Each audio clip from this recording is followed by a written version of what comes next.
Britain, Britain, Britain. Home of pubs, pies, puddings, peas and pies. Our food might not be the fanciest, tastiest or even the nicest, but it's ours. Hearty, tasty and unapologetic. Today we're cooking, tasting and ranking the best and worst dishes from our green and pleasant land, starting with maybe the strangest thing I've ever cooked, Stargazy Pie. The story goes that Tom Bourcock of Mousehole in Cornwall, which is right at the bottom of England, had been a really bad storm for 7 days. Tom braved the weather and he caught 7 different types of fish. So traditionally this is made with 7 fish in the pie. We poached our fish like you would make a fish pie. A layer of bechamel sauce, salmon, cod, smoked haddock, a layer of potato, a layer of eggs, and then a layer of butterflied sardines with the heads poking out the top of the pie. I mean, I love Cornish pasties, but we want to kind of shine a light on other different regional dishes as well. I think this is a really cool one because it celebrates the fish, which is, to be honest, my favourite part about Cornwall and chef's favourite part about Cornwall. It's been egg washed. We've just protected the little sardine heads with a little bit of tin foil. Going to bake at 160 degrees, 25 to 35 minutes until that pastry lid's cooked. So to carve our Stargazy pie, take it out the pie crust. There we have it, Stargazy pie. Crofty, what do you reckon? Hello, missus. Bacon, onions, egg, lots of different fish, cheese sauce, and then hard-boiled eggs. I think everything looks nice, apart from the brown, like apart from the sardine. Like if this was just like salmon and white fish. Here we go, chef.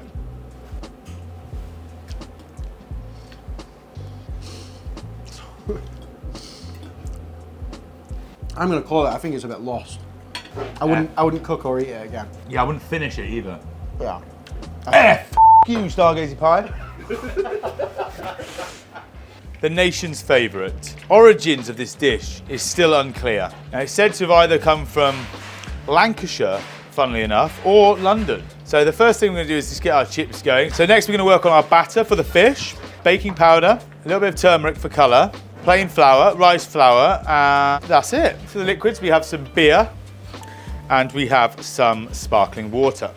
We're just going to whisk this together to form a nice smooth batter. Some of the earliest adaptations of it we found were around about 1840s. Fried fish used to be sold on the streets of London. But back then, the first iterations used to be served with bread rather than the chips like we see today and later on in the 1800s. So while our chips are frying, we've got our fish here. We're just going to coat the fish in a little bit of seasoned flour before we enter it into the batter. So this fish we have here is just a nice bit of cod. So our chips. So we've got our fish here. Our oil is on temp, so we're about 175 on the oil temp.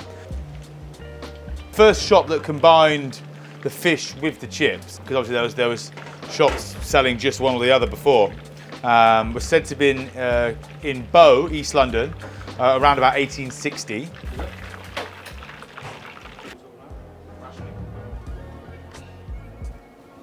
Mushy peas, curry sauce. Basics. What are these chips as well? Are these triple cooked chips? That's not traditional.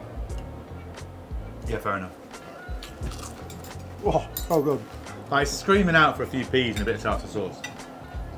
As it stands, it's lacking something. No, it's got to be an A, that. I just think it's not finished without the garnishes. What do you want to go then? B? Seems a bit hard. Okay. If you're not sure though, I don't want to. B plus. B plus.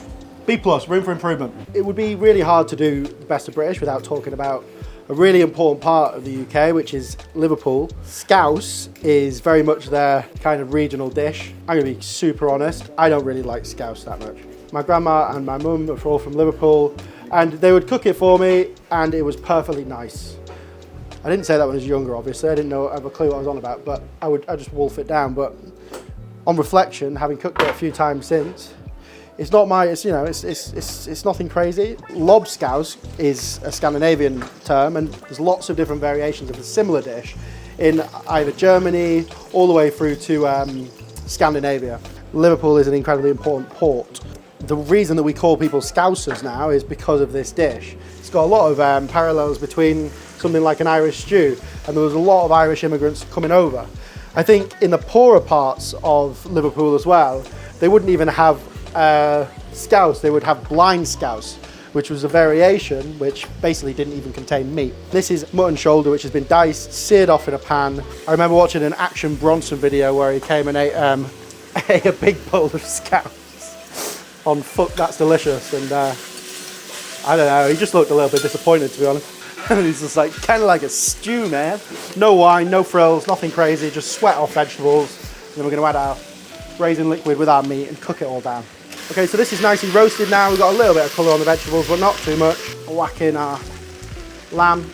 The potatoes have just started to break down, so it's giving it that really nice thickness to the sauce. So this is a lamb neck. So obviously quite a gelatinous cut. Lots of different muscle running through it. Traditionally, you would eat this with something like red cabbage, pickled beetroots, or something like that. That with some dumplings and a pint. I think dumplings is also an added optional that a lot of solid cookery from the northwest. A lot of Liverpudlians would like. Oh, that's soft, lad. Not bad. I think it's solid cookery. Like it lacks a bit. Yeah, a couple of little tweaks, it could be epic. I think it's lacking like a bit of freshness, like fresh vegetables, intensity. C+. C+. Pie mash jelly deals from London. We've got our pies here. In here we've got our minced beef caramelised down with carrots, onion and beef stock. Lined our mould with the short crust pastry, which has a little bit of lard in it as well. Our pies are glazed. We're now going to bake these in an oven set at 165 until we have a beautiful golden pastry. In the Victorian era, the city became a more desirable place to live. The rich people moved back to the city, pushing the locals east. So the locals couldn't afford to eat in what they used to call up west. And that's where the pie started to come into fashion as a way of using the cheaper cuts of meat. So it was predominantly made from minced beef. Workers were working long hours. They didn't have time to go home and start making pies. So the evolution of the pie shop came about, where all the workers could go and get a wholesome meal of potatoes, sauce, jelly deals and their pie readily made for them. So this is a liquor sauce. So pie mash and liquor as the dish is. So in here we just have, it's a chicken stock with butter and flour. Around the same time the pie mash shops came about, the Thames was heavily, heavily polluted. And the eel was actually one of the only fish that could survive in the polluted water of the Thames. So hence why it became a staple of the Londoners' diet. So we've got our lovely pie there on the plate. No British meal would be complete without the humble potato. Britain on a plate. Oh my God, it's so firm. Oh, it's full of bones. How do you eat it? Oh, that's rank. That is awful. Maybe if you put it on the hot pie. No. Hey, get it on there. Actually, it's a bit fishy. It's fishy, but it's not. I can see how people like that. This pie looks absolutely superb. Thanks, Good job, chef. Hey, let's try. Oh, that parsley liquor's great. Oh, it's actually banging. That is delicious. Thing is, I'm gonna give it 2 ratings. A, if you add that, C. It's A. Yeah, I mean, we have to look at it as a whole, chef, and we have to be impartial. There's fucking bones. Let's not debone it, just cover it in jelly instead. It's actually fucking disgusting. Look at that. B altogether. It's a B minus. Hey, B's a B. This is Lancashire Hotpot from Lancashire, which is my home county. Northwest of England, so just north of Manchester is where I'm from, but this dish comes from the entirety of Lancashire. And in order to prepare this, what we did was we sweated off some onions, carrots, a few turnips. We braised some lamb. You can use mutton, it's traditional, but also lamb worked as well. Then we got some shanks, braised those too. And then we layered some potatoes and then just cooked them in a nice hot oven with a little bit of butter on top. And what you end up getting is this. It's cooked at 160 for about 40 minutes.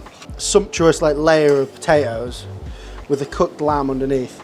I'm obviously a little bit biased, but this is genuinely what I grew up eating. We're gonna put this back into the oven at 160 degrees just to finish the cooking, and it should come out beautiful, crisp, golden all over. And it's honestly one of the most comforting and beautiful dishes.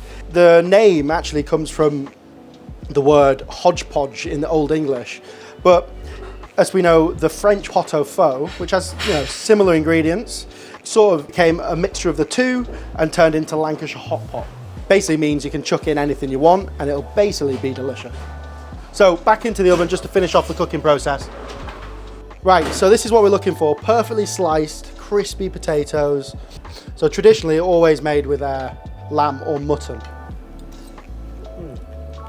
Lamb fat sort of makes almost like a thicker sauce. It's delicious. It's very similar to like a pomme boulangère, like the French version, right? But just probably a little bit heartier and a little bit meatier. Like the potato's not the focus, the meat. That's the question I'm asking myself. Why isn't it? Let's go for it, chef. A for Lancashire. Yeah, go on. I've done the Northwest proud. Anglesey Eggs. So we are now in North Wales, on the island of Anglesey, and we have a strange dish for you here. So we're going to start off with the humble potato, and we have eggs. We have some leeks, which is a vegetable which is very, very Welsh. It's the national vegetable of Wales.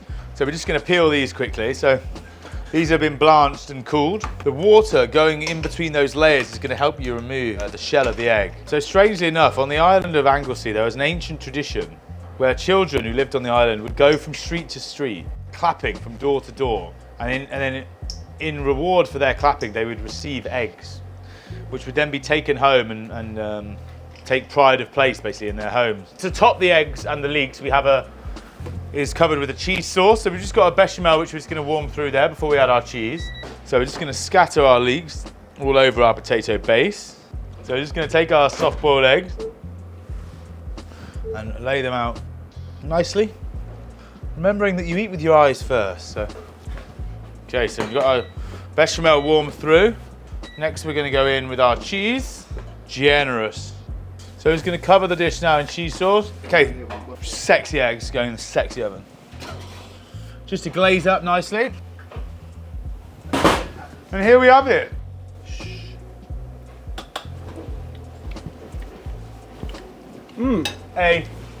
Just because you made it.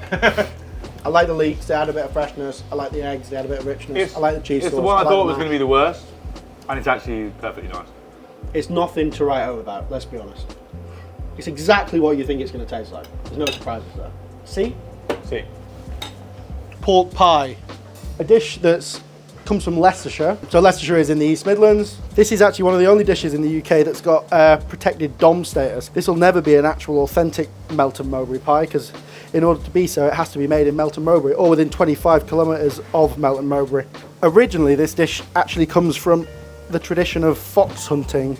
So this being a very easy food to put into a travel bag or satchel whilst you're chasing foxes across the countryside. So this is an aspic or a jelly. So obviously traditional in like pâté en croûte, French cookery as well, but really important for this because you pour this into the hole and then you can preserve the pie for probably a good amount of time, to be quite honest, in the pastry case.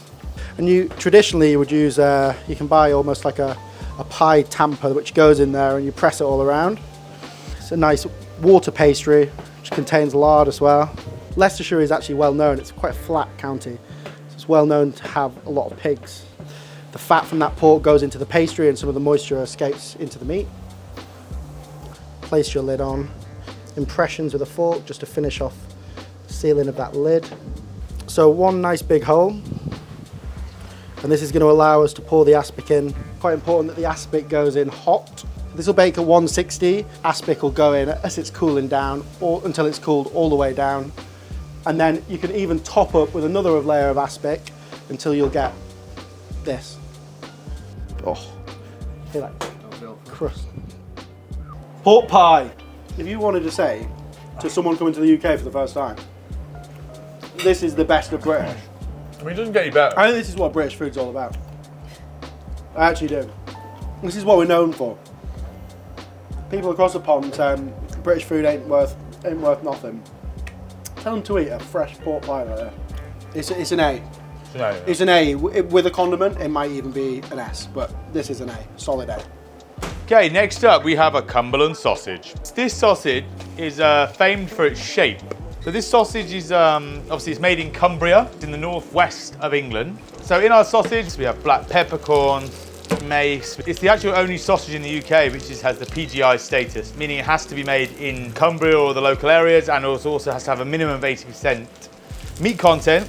However, more often than not, it's usually as high as around 95 to 98. German miners settled in Cumbria. The thought of the Cumberland sausage is it was a creation of theirs, as they wanted to recreate the bratwurst style, thick, meaty, juicy sausages of Germany, when they came over to this country to assist on the mining works around Cumbria. We're going to serve this with another serving of mashed potato, the nation's favourite. What have we got here then, chef? I've got Gruffy's big juicy sausage. Why is it so curly? Beautiful British mashed potato, Cumberland sausage, and the nation's favourite, onion gravy. I think this is probably one of the most archetypal British dishes. I mean, we've done a few. Pint of ale, cold day, countryside pub, Cumbria's finest, coiled sausage with a bit of mashed potato, onion gravy. What's better than that? What is better than that? No, it's good, it's good, it's good. Is it better than a hot pot? That's what the rating system's for, isn't it? No, that's what I'm asking myself. Ah, okay. I'm gonna go for A, and it's actually an A plus. No, I think it's got to be B. B. It's got to be a B plus. I think it's on par with the fish. It's not quite got as much flavour and skill as the Lancashire Hotpot. I'd be happy with the B, chef. B plus. B, B, B, B, B. Right, this is the one you've all been waiting for. Chicken Tikka Masala, otherwise known as, if you're not a Liverpool fan, Chicken Tikka Masala. India has had a massive influence on British food. My certain go-to takeaway is always Indian. This particular dish is credited to a chef from Glasgow, who's a Glaswegian chef with Pakistani heritage. This is Wetherspoon's most popular dish. Wetherspoon's, for the American audience, is a fantastic place, steeped in local tradition. And it also does pints for about £1.90. We actually marinated our chicken the day before in some yogurt and spices, cooked it off over flame grilled, some more ginger. We've got some garlic cloves here as well. Ground coriander. This is garam masala, some turmeric, and some Kashmiri chili powder. So legend has it that someone ordered a chicken tikka, which is usually served dry, and that when it arrived, they complained. They said it was too dry, and the chef in question, added a load of tandoori sauce to it, and then the legend was born, which is basically just tandoori chicken pieces, which has been grilled off and then added to a really nice rich sauce. So once you've got that spice blend, what's really important is that you get these onions to the consistency of being really, really nice and caramelized. Once that happens, we're gonna add our paste, add our chicken, bit of tomato puree, coconut milk, and cook it down. Okay, so now we've got to this stage. Our onions are really nicely caramelized. We're just gonna add a small amount of tomato puree in there. Add in your spice mix. Okay, and then that's cooked down for about 3 to 4 minutes. Then chicken goes in. I add a little bit of chicken stock, a tin of coconut milk, a little bit of cream, and that'll be it. So cooked down for 2 hours. We've got that beautiful tender chicken, a little bit of cream, a few sprigs of coriander. It's pretty special. It's banging, isn't it? Have we reached S tier, do you reckon? I think we might have. Oh. The best of British is an Indian/Pakistan dish from Glasgow. Creamy, it's fragrant, it's spicy, it's buttery, it's rich. S status. You've got to try it. Next up, we've got chicken Parmo from Middlesbrough in the northeast of England. So what we have here is we have a chicken breast. We've battened it out with a mallet, into some flour, then into some egg, which has been beaten with a fork so it's nice and fine, and then finally into some breadcrumbs. And we're just going to fry that till it's beautiful and golden brown on both sides. This dish originates from around about 1960 with a Greek-American naval chef. And he basically opened like an American grill-style restaurant where he served this dish, and then it became the region became famous for it. It's not a dish that you'd usually cook at home, but it's sort of like a big dish you'd find on all the takeaway menus around Middlesbrough and the northeast.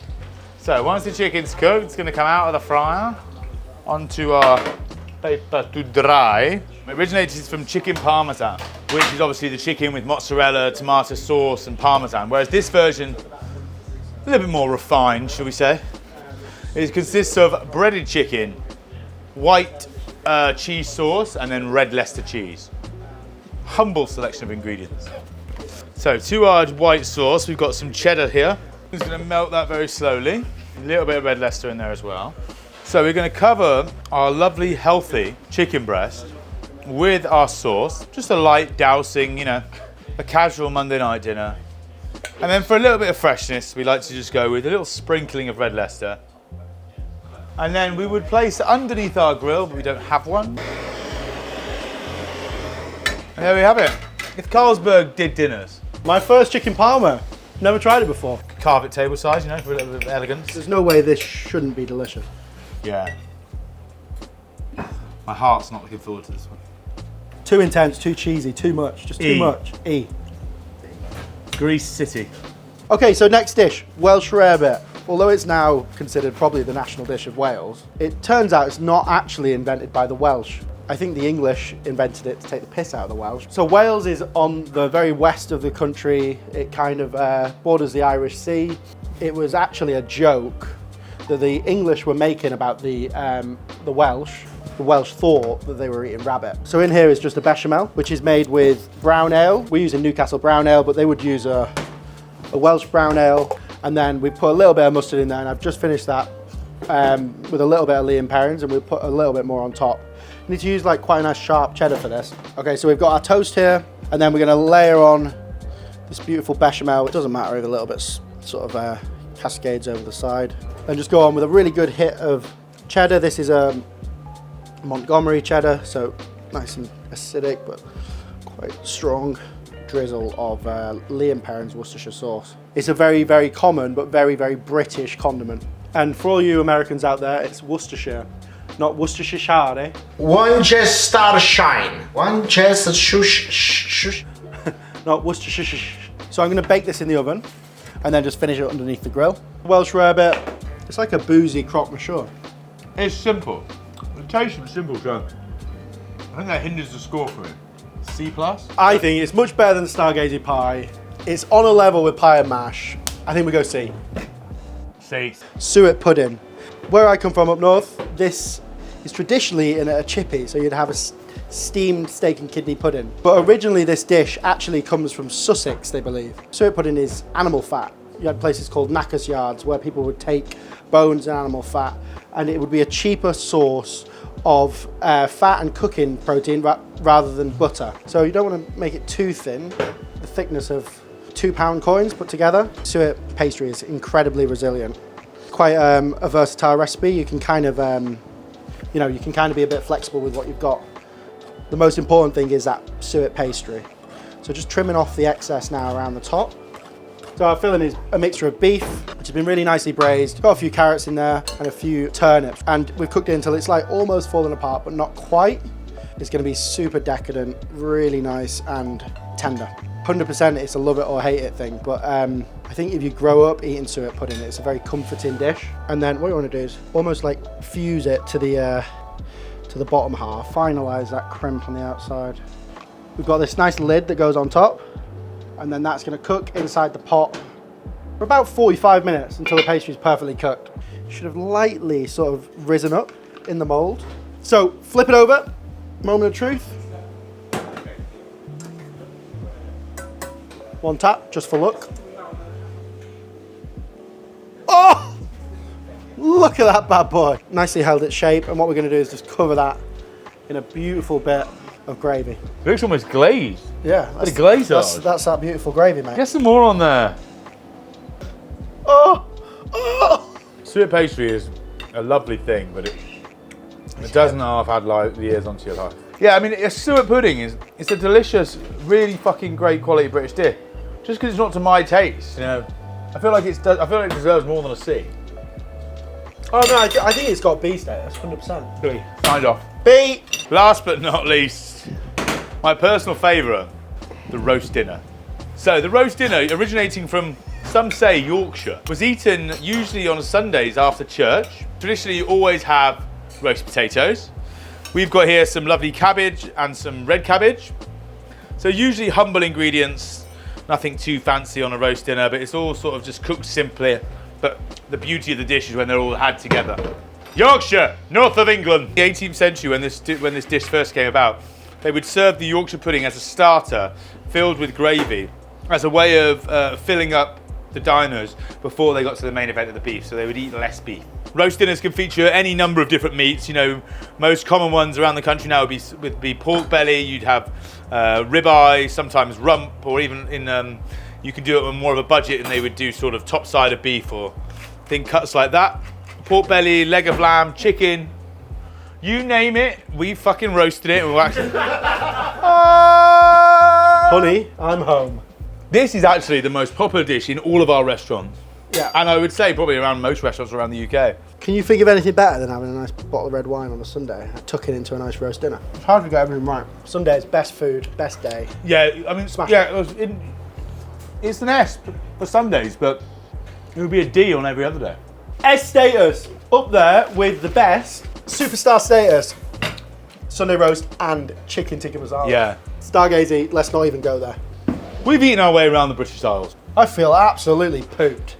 Full of potato and cheese. and I feel patriotic. You tell us where you want to see us go next. Like and subscribe.